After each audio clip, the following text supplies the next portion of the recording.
But I don't want to undersell, what this movie does achieve and how well it is made. Like, I was impressed with a lot of the, like you said, some of these transitions are really cool. The way that, because we didn't talk about this last week, but I should have, talked to you about this as the filmmaker. Like, the challenge of adapting this material is huge. Like, reading a book like that, like, how do you make that into a movie? If you had asked me, I would have told you that this is like near impossible to adapt and have it be something that people enjoy.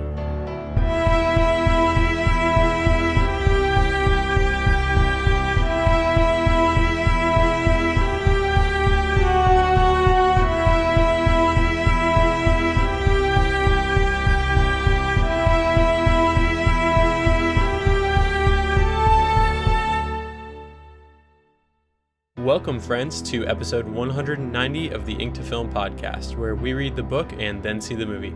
I'm James. And I'm Luke. And this week we discuss George Roy Hill's 1972 film, Slaughterhouse-Five. So, interesting, this is a 1972 adaptation, and it hasn't been readapted. And I think we kind of mentioned it last week, but Kurt Vonnegut was a massive fan of this movie. Yeah, I think I read he said that it was a perfect film. Interesting exercise too, because it's almost looking at like adaptations then, adaptations now, like what audiences they're expecting, and also like what an author like Kurt Vonnegut would want to see in an adaptation of his work. Mm-hmm. Yeah, I mean, this movie was really interesting. It holds up surprisingly well in most respects. There are a few things that are unfortunate, especially by today's sort of right standards. We're talking about problematic, like sort of cultural weird. Yeah, some of that stuff is, it's early 70s and it just really doesn't hold up. And some of it's from the book. Some of it was kind of like played up for the movie, and where it would have been better to play it down, maybe. Yeah. But I mean, besides that, like, the movie holds up really well. And in fact, I would say this movie feels a little bit unstuck in time. It feels like a more modern film than I think audiences were necessarily ready for in the early 70s. Now, I'm no expert in where, cinema was at the time or anything, but I was thinking today about how if we had a version of this story come out on like a Netflix, how you could see it having this following and people thinking it's so weird and interesting. And I could see it coming out in this time frame and appealing to certain people, but other people just going, what the fuck is with this movie? It's so bizarre. I don't like it. And don't go see it. It's weird. I could see Charlie Kaufman directing an adaptation of this, It'd be really interesting. We talked about, I'm thinking of ending things, and I feel like that's the exact reaction to a film like that from an audience. And like to like you said, to trust audiences in the 70s to sort of go, I know there's a lot of experimentation going on with film in like the 60s and 70s, but it just feels like a film that was ahead of its time in ways, but it's also still it would still be a massive swing today. And yet, like, there was certain situations where having just read the source material, I'm looking at the adaptation and I'm like, ooh, they're sort of attempting to still make it palatable for like a film going audience. And like, there were times that I was like, I understand why it would be tough to adapt things directly, but it's sort of like it lost a little bit more than a little bit of Kurt Vonnegut's voice to me. And one of the major things, as we talked about last week, the amazing framing device that Kurt Vonnegut's story starts with, it's nowhere to be found in this story. And I think like I talked about how much gravitas and like weight that brought to a story to have it seated in something real in that way. But this, I can also see people responding well to this in the 70s because it is sort of a look back at World War II in an unflinching way, and it is dark and it still has some of the comedic elements. For sure. But weird. It doesn't quite feel the same, obviously. Yeah, it's different. It's not the book. Yet I was actually impressed with how faithful it was. At times in ways that I was surprised. I was like, there were a lot of things that I would have never bet on seeing in an adaptation of this, of this material, and I was shocked that they made it in there. But you are right in that the framing device is absent of Kurt Vonnegut writing this novel about Billy Pilgrim. I understand why they omitted it. It is almost one layer too much, I think, for a movie like this, and it would really start to fuck with a viewer as to like why they should care about any of this. And so I understand why you leave it out, but it does, the side effect, I think you're right, is you lose a little bit of that that authorial, sarcastic, satirical voice that permeates the novel and makes the novel so engaging. And instead you're left with more of just like the plot of what happens, which is itself, dark and satirical and funny, but also sad. And all of that works to an extent. But yeah, I mean, you do lose Kurt Vonnegut in a sense, I don't know, it is a weird effect on it, but yeah, this movie was well reviewed. It was nominated for awards, and we'll talk about some of that stuff as well. Yeah, and so it seems like audiences responded well to it. Well, critics did, but I think it kind of flopped as far as like audiences actually watching it. Yeah, that's true. But just overall consensus of the movie, yeah. I think the people who did see it maybe liked it, right? And it's so weird to me to think about, because it feels like the type of movie that if you go into it without having read the source material, you're going to be very lost along the way. It's a weird movie. I wonder what percentage of the people that saw it, that enjoyed it, had also read the source material, because I do think it's a great experience to see it on film, to see some of these moments portrayed. But it's also, it would be so jarring to try to just jump into the movie first and not know what's happening. And I don't know if you would pick up on some of the nuances of like what's trying to be said. And it does remind me a little bit of, I'm thinking of ending things in that way, where I felt like having read that book right before we watched the movie really set me up to appreciate it in a way that when I was noticing a lot of the responses from people who hadn't read the book, there's a lot of confusion. And I think there was probably a lot of confusion around this movie too, because it is weird, and that framing device that's absent, its presence in the novel gives a lot of context to what's happening. And it sort of highlights the absurdity of it all. And instead it is left fully on the viewer here to interpret that it is sort of this absurd, almost farcical blurring of lines between reality and this science fiction element, that, it ultimately is a lot of work to ask an audience member to do, but I also think that if you are willing to do it, it can be rewarding, and it gives a lot of interesting sort of nuance to this idea we talked a little bit about in the book of like, is Billy Pilgrim actually on Tralfamadore, or however they said it in the movie, or is this all some sort of like PTSD dream fantasy he's having when he's like having the brain injuries and all this stuff? And I think they lean more into that ambiguity in the movie, because they can, and the framing device, honestly, in the book kind of takes that away. Like, it doesn't really matter because we know it's all fictional in a way that we don't acknowledge in the same fashion in the film. Yeah, I think that there are audience members that will watch this as a straight up film, right? I think some people will watch it and be like, yeah, it's this war movie, but it's also jumping in time, and there's a little bit of like some weird sci-fi elements.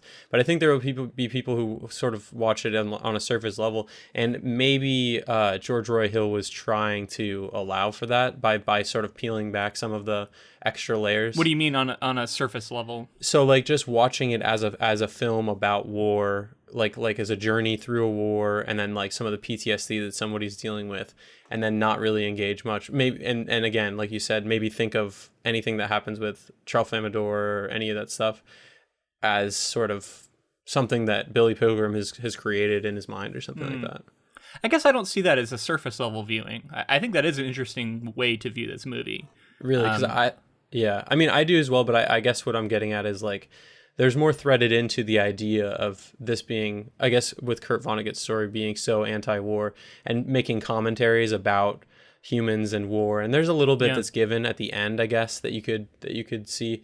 But I felt like the deeper reading was more about like the condition of men and humans in general. I do agree that some of the sort of anti-war sentiment is defanged a little bit in the movie. It's still there, but it's kind of read between the lines stuff that you have to look at. It's more just a character study of this guy who is present at these events, and less about sort of the overall tragedy. I don't know. It's still there. Like, you know what I mean? Like, I think that's still the way to read this as an anti-war film. Yeah. Yeah, I think the ending, maybe I just would have liked to have gotten more of what we got at the end threaded in throughout, kind of how Kurt Vonnegut's story has. But we'll specifically with the Tralfamadorians stuff, like because it was so threaded into the story, and it felt like most of what we got with them was like the last like 20 minutes of the film. Yeah. But I do want to talk about sort of the filmmaking that's going on in this. And I was surprised because... I'm realizing we launched right into the discussion of this and didn't really give a spoiler-free thought or anything, but... I don't think we've given any heavy spoilers yet. You know, we haven't had like crazy spoilers, and if you've read the book, you already know a lot of this. I guess before you talk about that, maybe, you know, with the somewhat of spoilers we've given at this point, do you think this is a movie that people should watch today? What are your thoughts on that? I think if you're a fan of Kurt Vonnegut and you're a fan of Slaughterhouse-Five, absolutely. And if it, like I said, I think if you come to it without any of that background information, hopefully you're familiar with the fact that Kurt Vonnegut, because that's another element, is just like the fact that the person who wrote the story actually went through some of the things that happen. And so like that, like that's that. Right. You lose that in the film, and like that I feel like is, like I said before, a lot of weight.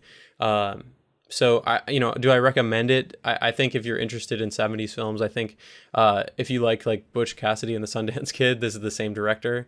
Interesting. Didn't know that. So there's that connection. And like I was about to get to with the filmmaking techniques, I think there's some fun like creative things that are done with transitions and things that are done with some of the editing that's done using the use of sound in some of the cuts between time and the way that things blend together. It feels very dreamlike. And I think that it was achieved well with like the time traveling stuff, but I don't know. What do you think? Do you recommend? Do you think you recommend? I mean, this isn't like The Godfather or even like a Jaws, or I was looking at some of the contemporary movies that we've covered that were around this time frame. You know, we had One Flew Over the Cuckoo's Nest a few years later after this, Jaws, obviously, and then The Godfather comes out right around this, I think the same year. So I'm looking at that and I'm going, okay, so this movie doesn't really stack up with some of the greats from this time frame, but it's a good movie. It's an interesting movie, and I think if you're a fan of film history, I think it is doing some really fascinating things that feel fresh to me for this time frame. And the way that it deals with a lot of the sci-fi elements, but interweaves it in a story that is otherwise on this, ostensibly a fairly serious look at a war and very sort of gritty and dark. So there's a lot there that's interesting for, I think, a sort of a common viewer. But beyond that, if you're a Kurt Vonnegut fan, I think this is a very interesting watch. You should definitely check it out. And then if you're a filmmaker who is thinking about what's like an old hidden gem that is due for a remake that could be really interesting to audiences today, I think this is a great one to look at. Read the book, obviously, but you could look at this film for some interesting reference, because there's a lot of good stuff in here, and I think this movie would hit today in a way that it didn't quite hit in the 70s. Well, and a lot of the stories that we talked about being in conversation with Slaughterhouse-Five have been successful, in conversation with Slaughterhouse-Five. So it's kind of primed the audience to engage with something like this. I agree with that. And just as if you're a filmmaker or a film fan in general, there's a buck wild car chase scene in this movie. Yeah, it had quite a car chase. And it's funny because I had just written down how we're gonna get into spoilers now. We already have been, but I think we're full bore now, so if you really don't want to get into spoilers, I guess back out now. We've given our recommendations. But there's when the plane crash happens, I thought the way they simulated the plane crash was hilarious. It was very funny. Everybody, all the actors just like laid on the ground like all at the same time, and they like turned the camera essentially. It looked so bad, so ridiculous. So I was also thinking about this with some of these things that they were doing. I was wondering if he was leaning into the fact that it was supposed to be comedic in ways, and like it was sort of like I don't know. I couldn't really tell, but I doubt it. It was it was probably how much money do we want to spend on this, making it look super realistic? And this is maybe a time where people don't have that frame of reference of like they've seen cinematic airplane crashes and have them look really good and kind of know what that should look like, whereas maybe they didn't have that reference at the time. I don't know. I mean, it's good enough, right? Like it's not like it was it does the trick, I guess.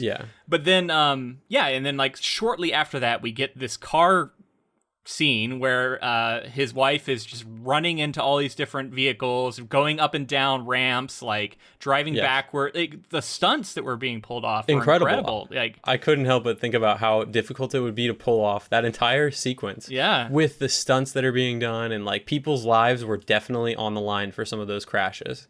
Oh, for sure. You know what I mean? Yeah. Crazy. That's that classic cinema, car stuff that people talk about a lot. Is like, it's really threaded into film history. Yeah, like movies like Bullet like really set the tone for what car chases would be. And like it's still holds true today. Like something like a movie I love, Baby Driver, it's still so much fun to make like cool car chase scenes. Like it's I really need to watch that movie. It's fun.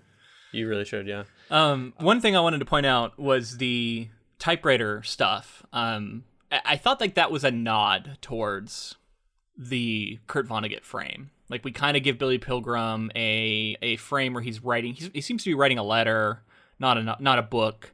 But I felt like that was sort of a nod in that sense. I'm glad they didn't stick with it too much. For a minute there, I thought we were going to have to like read a ton of lines. It was just enough to where I was like, this is cool. Okay, this is starting to get old. Okay, they're done. That's good. Yeah.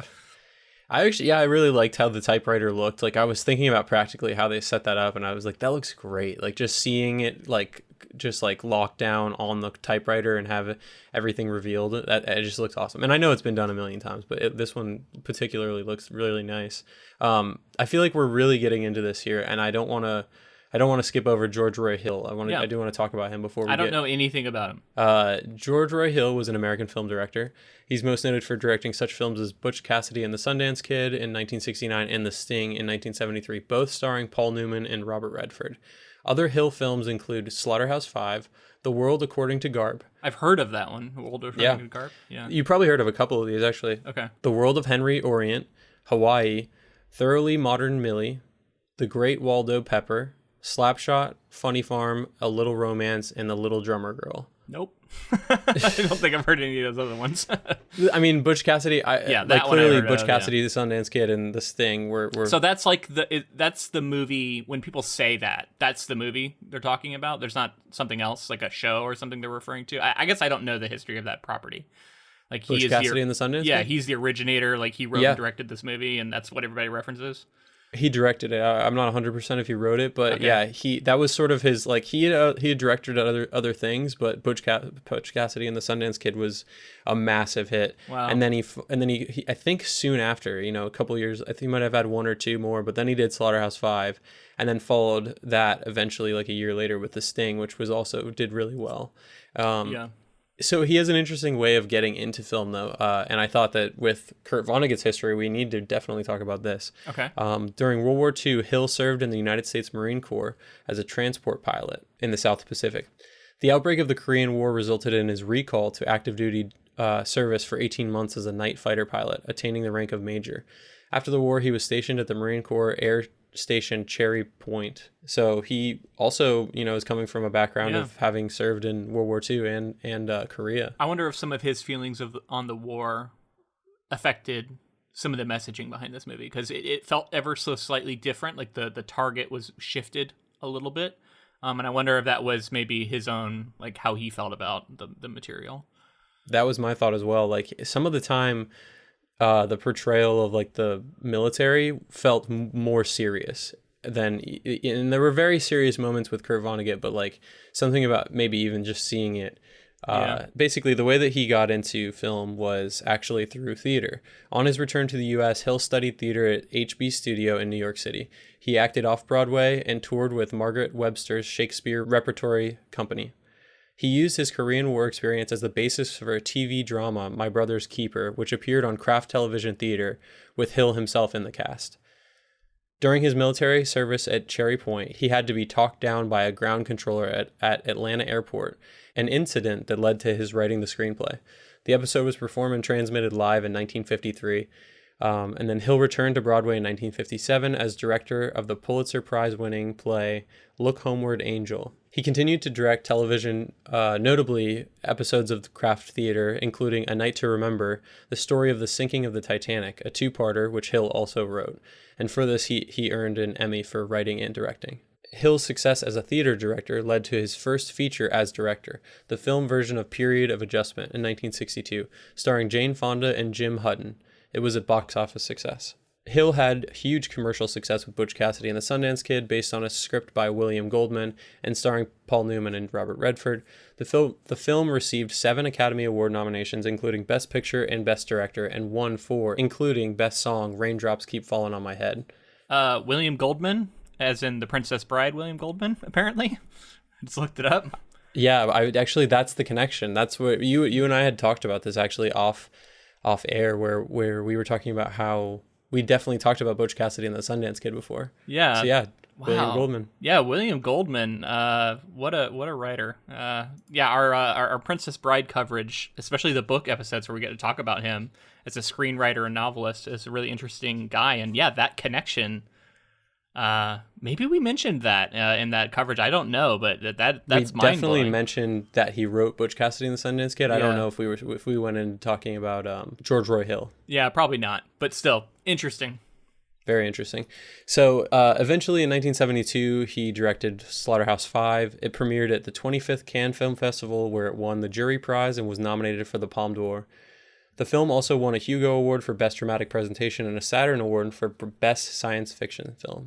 So that was this one. And again, some of these awards, I was really surprised at like how people were responding to it. To be nominated, to win the jury prize, and to be nominated for the Palme d'Or. Kind of a critical darling, seems like. Like I said, I wonder how much of that has to do with like people being just amazed by the story in general, and maybe having already read Kurt Vonnegut's novel as well. I mean, part of it, but I don't want to undersell, what this movie does achieve and how well it is made. Like, I was impressed with a lot of the, like you said, some of these transitions are really cool. The way that, because we didn't talk about this last week, but I should have, talked to you about this as the filmmaker. Like, the challenge of adapting this material is huge.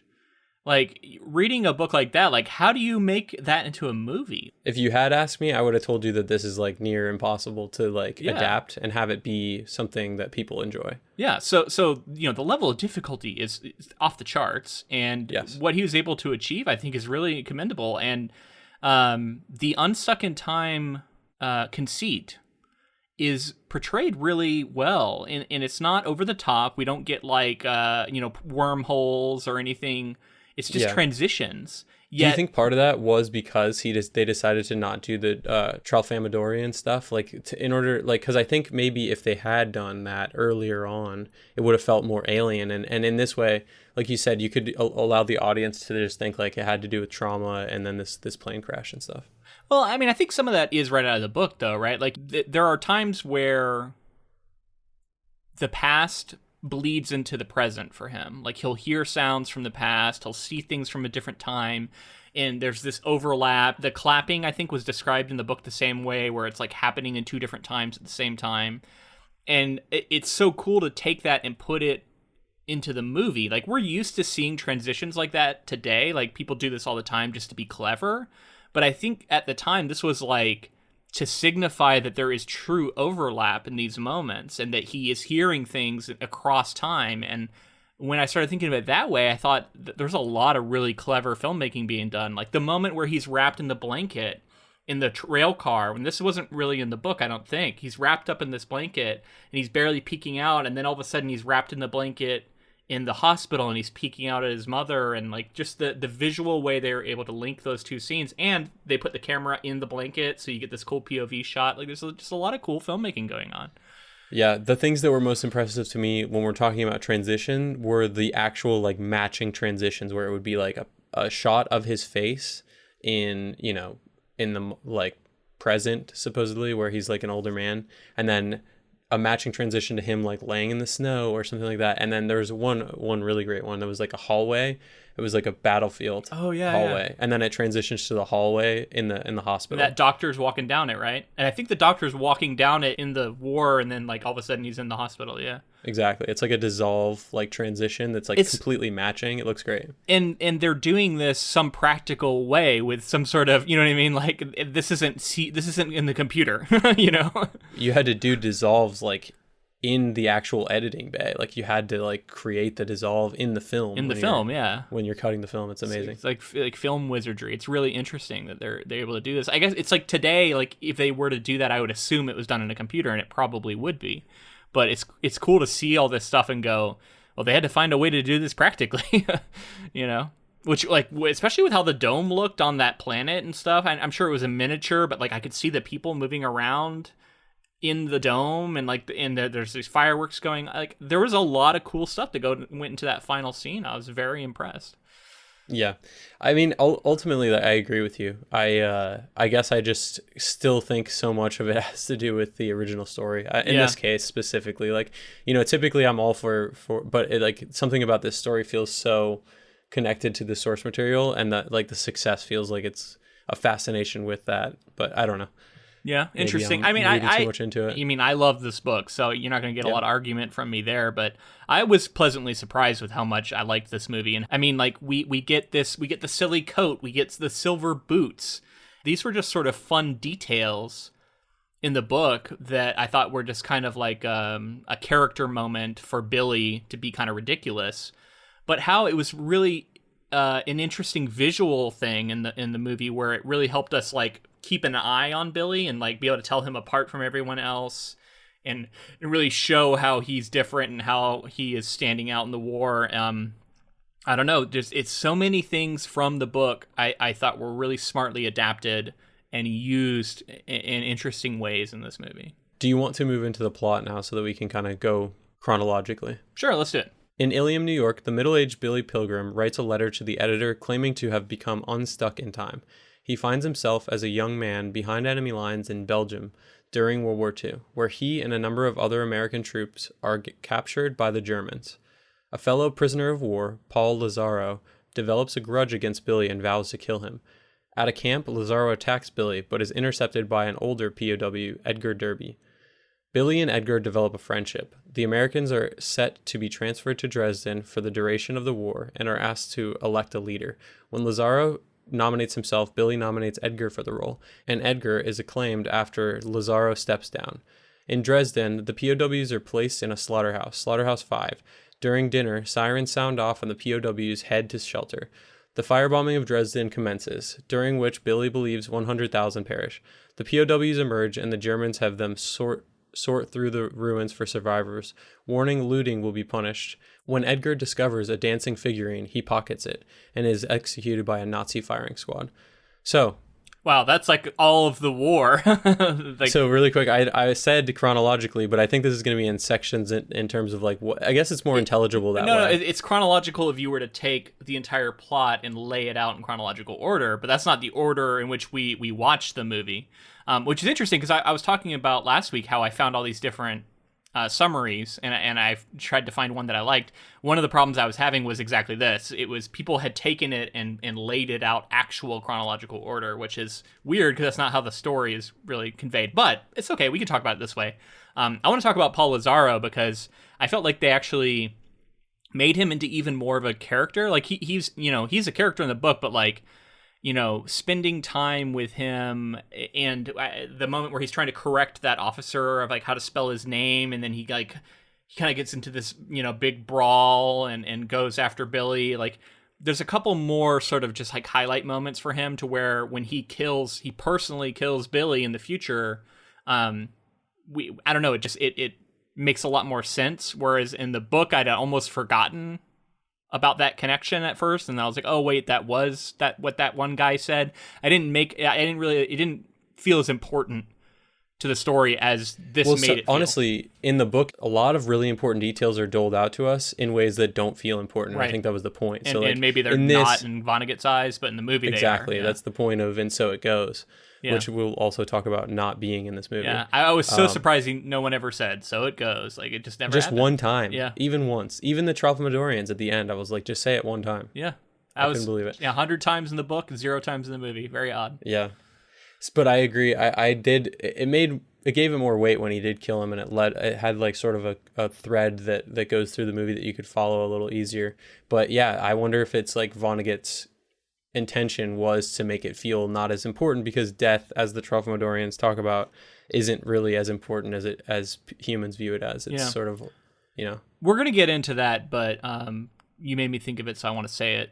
The way Tralfamadorians view death, and the way that affects Billy and how he views death, and that sort of fourth dimensional message behind the book is maybe the thing that is the most watered down, other than maybe some of Vonnegut's voice. It didn't seem to me that the filmmaker grasped it on the same level that Vonnegut does. Or just couldn't execute it at that level. But the Tralfamadorians were just way different, right? Like they didn't behave the same way that they do in the book a little bit. I mean, there was a couple of similarities, but they were played more as a joke. I don't think they were given the weight, and their perspective was just kind of absurd, and it wasn't given the weight that it is given in the book. And it felt like these Tralfamadorians in the film could have just been humans from another planet that's abducted humans to like watch, and they didn't feel as alien as Vonnegut's did. Well, they're disembodied and they very weird. So anyway, back to the war stuff though. One thing that I forgot to talk about last week, and this movie reminded me of it. The American Nazi shows up. This guy, he's wearing this bizarre outfit. He's got stars and stripes on his outfit, yet he's got swastikas, and he gives this speech about like why his way is the right way and all this stuff.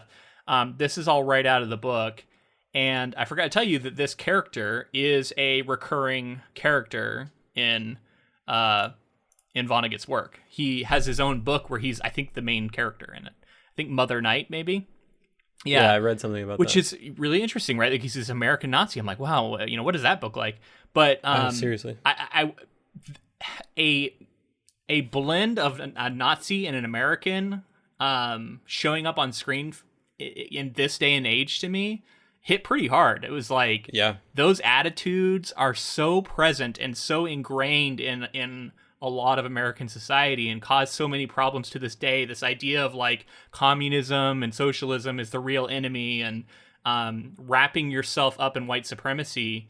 And like Vonnegut was calling that out, back then. That's pretty impressive to me. Yeah, again, like that feels timely. Yeah, which says something about America that probably always should feel timely. Again, a character that I didn't think as much about in the book, but then when he showed up on screen, I was like, whoa, this is fucking wild. Yeah. Well, and he's like in the slaughterhouse with them when the bombs are coming down. I don't remember if he is in the book. I kind of don't think he is, but again, like things just don't feel as important in the book sometimes, so it could be that he was in there. I thought he left. I feel like he leaves before the bombs actually fall in the book, but I could be wrong. I was happy to see, I thought that the person who played Edgar, Eugene Roach, killed it. And I was happy to see the moment between Billy and Edgar when Edgar becomes the leader. But it was funny throughout that he kept trying to like talk to the Germans and be like, I'm the leader. And like they wouldn't take him seriously. Yeah, throughout. Completely ignored him.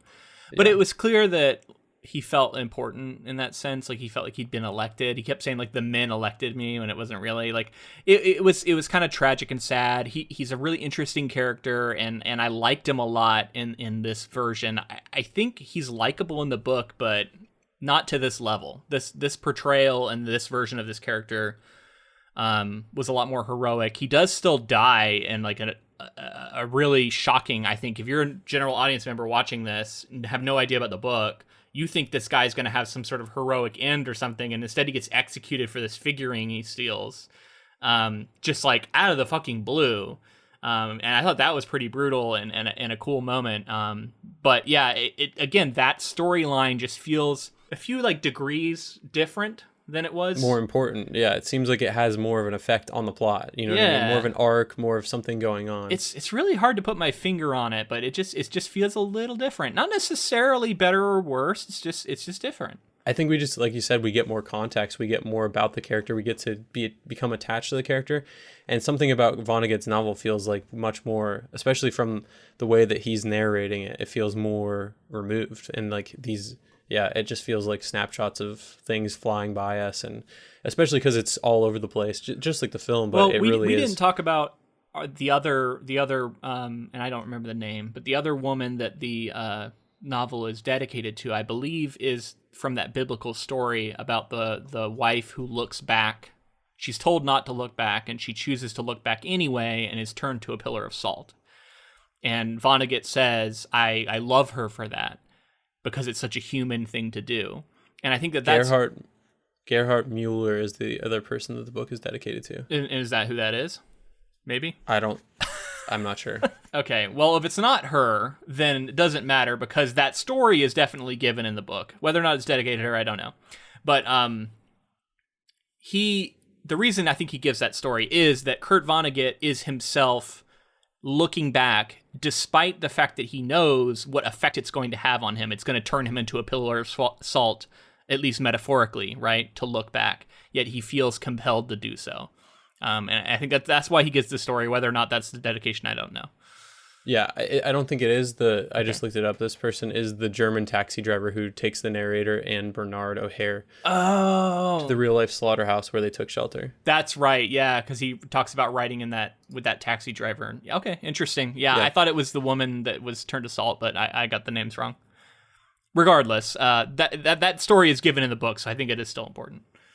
And the commentary that Vonnegut is making with the idea of her looking back and he loves her for that is because it's relatable, is because it's like impossible not to look at the horrors and all that other stuff. When talking about war too, like it's something that you have to confront. I don't know. And there's probably a commentary about religion in there as well. Yeah, it's interesting that he actually does recite like a prayer. It's kind of dropped later, which I was glad, because I thought it was going to be real weird if we were going to introduce a whole religious element to Billy Pilgrim that doesn't really exist in the book. But it seems to be kind of dropped. Like maybe he was just doing it. Well, he is like a chaplain. Yeah, he was just doing it because that was like never addressed in the book. That was his job, I guess. So he's like, I guess I'll just do it. So I think it does make sense. Yeah. All right. So the second part here, after the war, Billy marries the wealthy Valencia, whose father owns an optometry school, and Billy goes into the field. They have 2 children, Robert and Barbara. Robert becomes a troubled adolescent, at one point caught by the police vandalizing a Catholic cemetery. Billy bribes the police. Billy also treats Valencia to a Cadillac. Billy and his father-in-law, Lionel Merble, board a private jet for an optometry convention. When Billy looks out the window and sees men in ski masks, he has a premonition of the plane crashing en route, which it does. Lionel is killed, but Billy is found alive and taken to the hospital. On her way to the hospital, a distressed Valencia has multiple accidents and the Cadillac's exhaust is destroyed, causing her to die of carbon monoxide poisoning. Gotta start with Valencia. This character was rough. There was a ton of fat shaming throughout. A lot of that is present in the book, but it felt like they tripled down on it to me, or something about putting it on screen made it just feel worse. She was just kind of a joke throughout. Like she was a punchline constantly, and it was just a little even her death, all of that stuff. And again, from the book a little bit, foolish, did it to herself, just ridiculous. She's shrill, at different points in time, like when they go to the movie theater.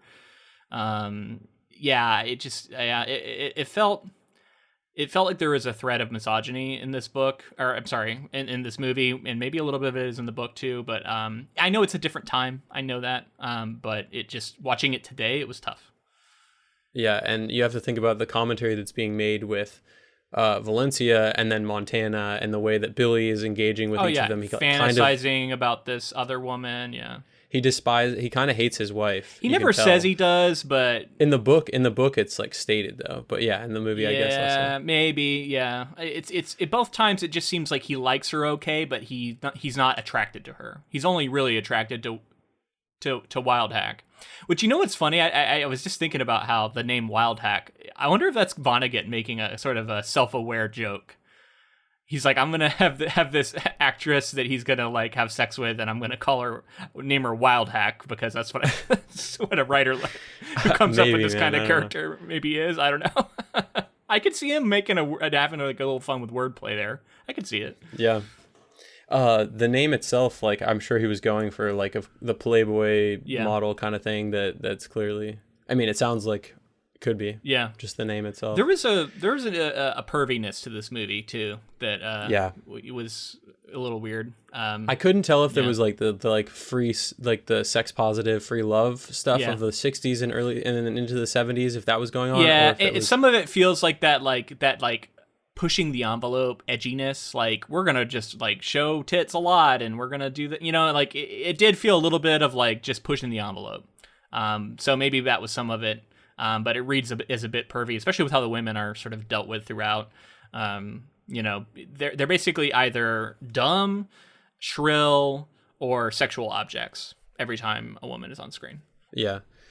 But anyway, so let's talk about the family. We'll talk about the Cadillac, and let's start with the plane crash. We talked about it a little bit already, but it's so interesting, the moment that I thought it was visually interesting to have Billy look out and see these like skiers that he's having a premonition of or whatever, and just the masks that they're wearing, the helmets and stuff, looks very alien. Yeah, I think that was a detail out of the book.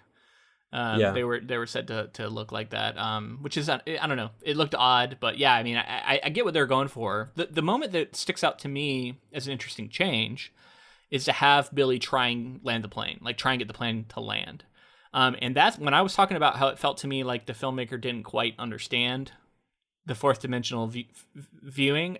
That's what it said to me. Or maybe he didn't have confidence that the audience would, because Billy knows that the plane's going to crash and he gets on it anyway in the book. It's not even a thing because he's like, there's nothing, he can't change time. He's just along for the ride. Whereas here he tries to get it to land, and that hasn't really been set up in the movie, I guess. But maybe you would wonder, like, why doesn't he do something? But like, if you really want to lean into that fourth dimensional thinking, this is a betrayal of that in a way. Yeah, and that's sort of what I was talking about with the fact that we only get sort of the idea and the answers of the Tralfamadorian stuff at the end of this story, whereas I feel like Vonnegut threaded it in throughout, so that when he was getting on that plane, we were aware much earlier in the story. Yeah, that, he mentions the plane crash things early on. Yeah, he's like, I'm going to have to be in a plane crash. Like, all this stuff gets mentioned right at the start, really. Yeah, and so the free will thing, it would have definitely been interesting, like jarring for an audience to see him just like sort of sit there, but also leaning into that might have been interesting. I would have liked to have seen that if he just like kind of sat on the plane and you could tell that he was having a premonition or whatever. Yeah, and he like knows everyone's gonna die, and he's just like, well, I can't stop it, because that's how it is in the book. So right. And I guess the argument could be made, like, has he come to maybe he's been told about this fourth dimensional stuff. This is in the books or in the movie's perspective, not the books, but he's been told about this stuff, but it's whether or not he accepts to live by it yet. You know what I mean? Like, yeah. Maybe he's like trying to test the waters and see if it's true that free will is a lie in terms of the Tralfamadorians. Well, and the other thing it does is it lends credence to the idea of the time travel being real in a way that the book doesn't. Because if the time travel isn't real and Billy Pilgrim is actually experiencing PTSD and he feels unstuck in time and adrift in his own life, but it's more of like a psychological thing or like some sort of brain damage, then he wouldn't be able to change anything because he doesn't actually know the future. He just feels like he does. So in that sense, it lines up and you wouldn't have the free will to change things. But in the movie, having him go, hey, the plane's going to crash, that says to everybody, this guy actually knows the future for sure. Because otherwise, why would he say that? Yeah, that's true. So we talked about the car scene, but let's just like reiterate how insane it is. Yeah. She's driving down the road and she just straight up starts slamming into cars. Yeah, she's hysterical, out of control. She's hysterical. The first car that gets hit, he's like, wait, your exhaust has fallen off or whatever. And she starts driving away and she's slamming into every car. Yeah. She loops back and forth multiple times. The cops start chasing her. Yeah. She starts getting the cops to slam into other cars and each other and stuff. And it's all played like she's like just hysterical on her way to Billy and doesn't care about any of this happening. And it was a lot more tragic in the book to me. Like, this was the moment where I felt worst for her. Like, she was really upset about her husband being in this plane crash. And she gets hit, and she just is so upset. She's like, I can't stop here. I got to get to the hospital. And she drives to the hospital. Which made sense. That's it. Like, that made sense. Yeah. One small accident, and like the exhaust falls off. She can't stay. She keeps going. I get that. Emergency situation. Yeah. And then it slowly fills up with the carbon dioxide or whatever. And then by the time she gets there, she asphyxiates, and it's really tragic. And here it's a big joke, and like I felt like a lot of the actors were like looking at each other like, women, am I right? Like, don't know how to drive, Like I said, one of them was buck wild, just like slamming into cars, like it was wild out of nowhere. Yeah, completely played for comedy. I mean, I liked the stunts, like it was all interesting, but the way they deal with this character, just unfortunate in my opinion. Oh, one thing I got to mention, the puppy. Adorable at first, Spot. I love the through line of Spot getting older, but that dog isn't just get older. That dog changes into a different kind of dog at the end.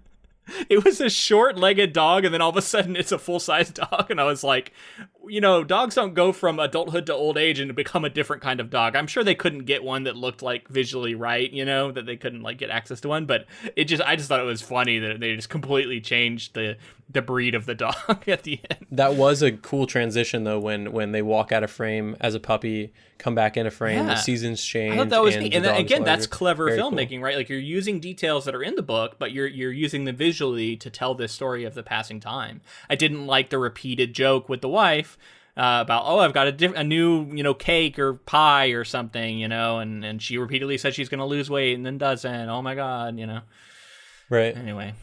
Just real quick, I did want to say I like that they used the actors with makeup on to appear older. They didn't I don't think for the most part, they didn't swap anybody out. It's just, the actor made up to look older and look younger. I like doing that. It didn't confuse me in a way in which I felt like I would have been confused if older Billy Pilgrim was a different actor. I would have been like, wait, what's going on? Instead, they're, and I think it was convincing, which I was impressed with, yeah. how you looked like an older man. His voice even sounded much different, and I bought that as well, and I think that was all part of the performance. Yeah. Good stuff. I think he was nominated for this also. So. I could see it. And I think also, believe it's his film debut, his acting debut. Oh, that's cool. One thing I did notice, remember how last week I talked to you about how on YouTube I looked up the bombings and there was footage of the bombings? We got it in the movie. That's used in this movie. Yeah. That exact footage is the footage I saw.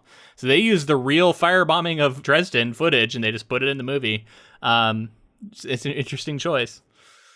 I was wondering how they were going to deal with it, and they kind of went the way I assumed they would, where they don't have maybe the budget to show a freaking city blowing up. So instead, we get some of the aftermath, which look good, and we just get them in the slaughterhouse. Yeah. Some of I felt like there were situations where they were kind of holding their budget. They were trying to save some of their budget in certain sets in certain areas, and then the end, I was like, oh man, are they going to be able to pull this off? Are they going to be able to pull off just the carnage that was left behind at Dresden, and they did it really well. I thought that scene, piles that burning bodies, really, it looked good. I for some reason it did feel like it didn't quite hit the same note of tragedy that the book does. Yeah. Maybe that detail of all the girls that are in the nearby, I think he goes to they actually walk in on them or something, and there's all these girls nearby, and then there's a detail about them all getting boiled alive. There's all these just disturbing details that we don't really get in the movie, and instead we get some girls up in windows waving at him kind of throughout, and then we get the implication that I guess they all got just killed by these bombs. But I don't know, really driving home the death of the citizens. I don't know, it just wasn't quite as powerful in the movie to me. The only point I feel like they were even really addressing it was the little boy had a girlfriend or somebody that he liked that he kept trying to impress, and then he's in the bunker with all the Americans and everything when the firebombing happens, and then he runs out and runs and tries to find his mom or something. Yeah. And tries he's running around the city trying to, and he's just he runs into a burning building and they have to, the firefighters have to pull him out. Yeah, that was an interesting moment for sure, and it. We do that is another moment where the POV gets shifted. We're seeing something that Billy didn't experience firsthand. So it's another changing POV moment from what we get in the book, which is very localized to what Billy and the narrator would have been able to experience. All right, I'm going to read this last bit here. Okay. Billy is released from the hospital and opts to live alone over the objections of Barbara. Robert has reformed and enlisted for the Vietnam War. While alone, Billy is abducted to the alien planet of Tralfamadore, along with film actress Montana Wildhack. The Tralfamadorians live in the fourth dimension and teach Billy the universe is made up of random moments strung together. When one dies, they go back to another point in their life, and it is up to them to focus on good moments and ignore the bad. The Tralfamadorians hope Billy and Montana will mate. Billy and Montana fall in love and have a child, whom Montana names Billy Jr. On Earth, Billy argues with Barbara about the existence of Tralfamadore. Billy, being able to travel into the future as well as the past, shares a vision of his death, in which he is shot by an elderly Lazaro while giving a speech about Tralfamadore. Yeah. So the Tralfamadore, I guess as they say in the movie, I just don't think this works as well as it does in the book. It felt to me like they looked at it and they said, man, this is ridiculous. So let's make it more of a joke than it even is. And I thought the repeated voice saying, "Are you mating now? Are you going to mate? Are you mating now?" It was like, okay, we're just really playing this as for laughs, but it makes no sense. Like, why would a Tralfamadorian be impatient? Like, they're fourth dimensional beings who don't perceive time the same way. Like, there's no reason for that. So the movie sort of disagrees with itself in order to make a joke. Right. And those were the kind of moments where it felt like, okay, he wasn't taking this part of it as seriously, whereas this is actually really important for the overall themes of the story, is to nail this fourth dimensional feeling and to really sell the themes of, like, focusing on the good moments and trying to ignore the bad or forget the bad. And you don't get that. It doesn't have the same power when you're undercutting it in that way. Yeah. It feels like a director wasn't extremely comfortable leaning into the sci-fi elements as much as was maybe necessary in order to really set it up and be serious about it. It feels more about, like, if you read the book, you're expecting to see it, so we have to put it in the movie. Yeah. Yeah, and you know, they did a lot with, like, him seeing in the drive-in, him seeing her. I think he even sees her in that magazine. Like, there's a few moments where he sees her to where, if this is some sort of, like, fantasy, and it plays as honestly as like a deathbed fantasy almost, or someone who has brain damage having a fantasy, that's how it plays. It lines up, and you could read it as that and go, oh, this isn't actually happening. And so it gives a lot of grist for the mill for people who want to read this movie that way. Again, I think there are a few times where it contradicts that, but that's okay. You know, there can be some ambiguity there, I guess, is what they're going for. Because this whole, the way that she behaves, she's like a total, like, I don't know, what's the word? She's airheaded. She's just, like, kind of completely sexualized. She's immediately wanting to, like, have sex with him after, like, the briefest of interactions. It's ludicrous, honestly. And some of that is present in the book, but I feel like if you want to make this land in a film, you needed to spend a little more time selling it. And instead they do the opposite, and they really lean into this almost being just like, this is just a male fantasy for Billy Pilgrim, you know, and you know, the Tralfamadorians are all ridiculous anyway. It doesn't have to be. Yeah, the audience doesn't even have to really engage with it and say, like, is this real or not? It's kind of clear the movie's saying it's not, potentially. Like, it's like, if there wasn't for a couple of moments, you know, so I think there is still ambiguity there, but, like, it feels unreal. Like, it's so ludicrous. And I don't know, I'm sure part of that is the moment we're in today versus the moment they were in the 70s. And, you know, perspective, you know, is always a big thing. It's like, there's always the question, right, of, like, do we view projects for the moment they came out and the lens that contemporary viewers would have viewed them in, or do we view it as who we are today? And I think we always try and do a little bit of both, but, like, we kind of have to do both. This is how it goes, right? And each of those perspectives is going to be different. So this also lines up with this idea that and so it goes phrase is never stated, and that idea. It's just so it goes. By the way, I noticed we were saying that a lot. He just says "so it goes." He doesn't say "and so it goes" in the book. Now, it's said 100 times, so they might throw an "and" in there a couple times, but I'm pretty sure it's almost always just "so it goes." Gotcha. Okay. Anyway, the idea of what it meant to the story and what it meant to death and the seriousness that it brings in a novel that takes a comedic look at things that are very dark, I think was needed in this story to try to, like, be meta enough to say, like, especially the repeated use of it is almost, like, ridiculous at some point, but it's not in the novel. It's actually, it gives it more weight each time. Yeah. I don't think you could say it as much in the movie. It would take up too much time. You couldn't say it all the time, but you needed to at least say it once, like, right? Give the nod, right? At least once. Yeah, I would have liked to have seen it, like, multiple times so that we could get the weight of, like, what it means. And the Tralfamadorians specifically giving that phrase to him. It's their philosophy, and instead we get this kind of hello, goodbye thing at the end, and that doesn't have the same weight as Right. viewing a corpse as just to be in a bad shape at the moment, but was perfectly fine in other moments. Like that stuff is all brilliant from the book, and it is unfortunate that it doesn't quite make it into the movie and in the way that I would have liked to see. I agree. Yeah.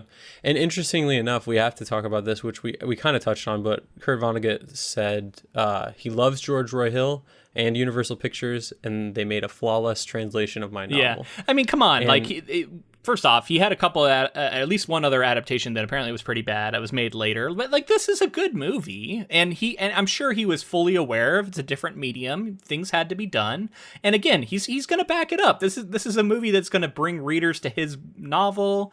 Like, why would you not love this thing? It's good enough to where I can see it. Yeah, there's two types of authors, I think. I think there's the Stephen King, who's like, it's not exactly as I wrote it. And this is The Shining. But Stephen King, he's come back he's around both on it authors, now. right? Like, because all the time will say something's great that is not. If it's just like, I guess he cares more about being faithful, I guess, to his work than anything else. But yeah, you're right. He famously doesn't like The Shining, which is, in our opinion, a great movie because it is so different. I don't know. It's interesting, right? He's kind of both authors throughout his career. He's had so many adaptations done, but recently he's a lot more. Everything's great, which I get. You're right, though. Like what you're getting at is that there are some authors out there who are so attached to their work, and they license it to be adapted, yet they can't give up control enough to recognize or to even appreciate a different version and say, like, it's different, but I still like it. And instead they say it's bad, right? Like I shouldn't have signed off. Right. Like, what's the advantage of saying it? Like I get, unless it's a slap in the face. And honestly, I feel like this is pretty rare. Like you don't get this a lot anymore, because it's only if it's a slap in the face. Yeah. Like it's like clear that they hate you don't see eye to eye in any way. They purposely tried to tank your story or something like that. Well, and that does happen sometimes, right? Where something is like unrecognizable and you worry about it tainting your legacy, right? Like people are going to see the movie and they're going to think that that's what your book is, and they're not going to read it. And so that is a discussion to be had. I would say that if you're truly worried about that, you're going to have to give up the money that you're going to get. I'm sorry. And you're just going to have to not license your book. Like if you're really worried about it, or you're going to have to be very choosy, which is a good option. Be really choosy. Maybe you won't get a movie made. That's definitely a possibility, but hold out. Like we talked about, Neil Gaiman has been holding out for a really, really long time with Sandman. And hopefully it ends up being great, but like he's finally found this moment where he felt like it was the right time, and he's got the right people, and they're going to let him have the amount of control he wants to have to make the adaptation he wants. So hold out for that, I guess. That would be my advice. There's one I thought really smart moment that happens in the film. It happens during the war. It's at the very end of the movie, though. Billy Pilgrim collapses under the weight of a grandfather clock. I thought that was cool. I thought that was thematic. He's pinned under it. He's trapped by it. And I thought, they're saying something there. I like it. I don't know. Yeah. I had to highlight that. It's all of us, right? All of us are trapped, under the weight of time. Like you can't do anything about it. We are stuck in a way that Billy Pilgrim is not in some ways, but still is in others. Yeah. Very interesting. And that transitions to him being on this dome and this beautiful sort of sci-fi scene with fireworks going off, because I guess the baby's there now and they're really happy.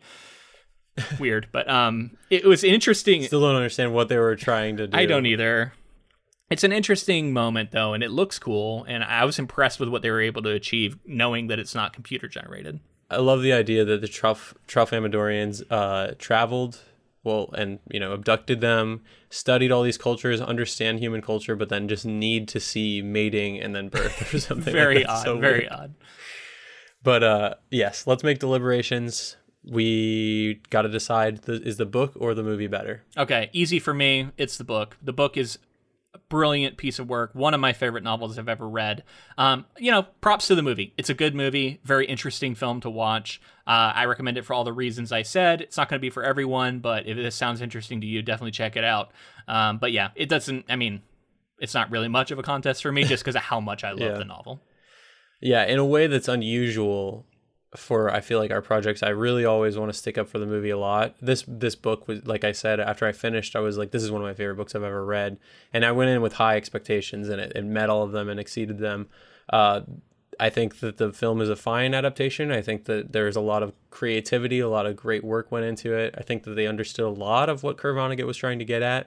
And, obviously it won awards and was nominated for things. It did well at Cannes in 1972. So you can never take that away from it. But Kurt Vonnegut made like one of my favorite books ever. So it's easily the book for me. Okay, so it is the book for us. We are going to announce our next project at the end of this episode, so stick around for that in just a minute or two. If you enjoyed this episode, please let us know in the form of a rating and review. That's a great way to get the word out. Another awesome way to get the word out, though, share the episode with a friend, somebody who likes Kurt Vonnegut. Let them know we did this coverage. We'd love to have that happen. Tag us in the post if you want or not. It's okay. It's cool. Just spread the word. Yeah. And speaking of social media, we're on Facebook, Twitter, and Instagram, all of those at Ink to Film. Feel free to reach out anytime. Let us know if you want us to cover something, anything like that. We have the Council of Inklings on Facebook. We talk about upcoming projects and all kinds of stuff in there if you wanted to join. Yeah, and if you want to support the podcast in another way, we do have a Patreon where we cover adaptation adjacent things. We do experimental episodes. And if that sounds cool to you, check it out and support us monetarily because, we're a small indie podcast and that's how we're able to keep the lights on and keep doing this. So we'd appreciate it. And thank you to Ross Bugden for the use of our intro and outro music. Oh, and one more thing, just because we almost never say it, if you haven't subscribed, apparently that really helps. Make sure to click that subscribe button, follow, all that stuff on whatever platform you use. That is another good thing, yeah. Do it on all the platforms. Yeah, follow us everywhere.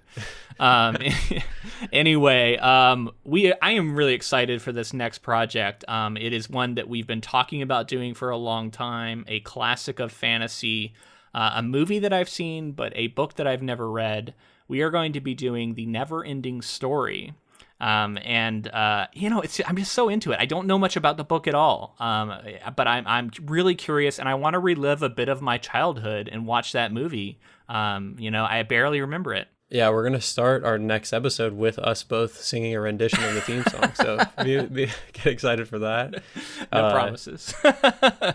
Yeah, I am excited to read it as well. It's been a little bit. And speaking of bonus content, there's probably some ripe bonus content based on this. Oh, yeah, because you were telling me there's like a sequel and like maybe even a third movie that was made. Yeah. So, well, yeah. And it seems like the book is the first two movies cover what's in the book. So We'll see what's in the book and what's in the movie. So we're looking forward to it. We'll find out about that firsthand. Hopefully you come along for the journey with us. We'll give our spoiler-free reactions to it at first. So definitely check that out next week. But for now, that's going to be the end of our Kurt Vonnegut coverage. So much fun to get to talk about this author, one of my favorites. Hopefully we will return to him at some point in the future. But until next time. Keep adapting.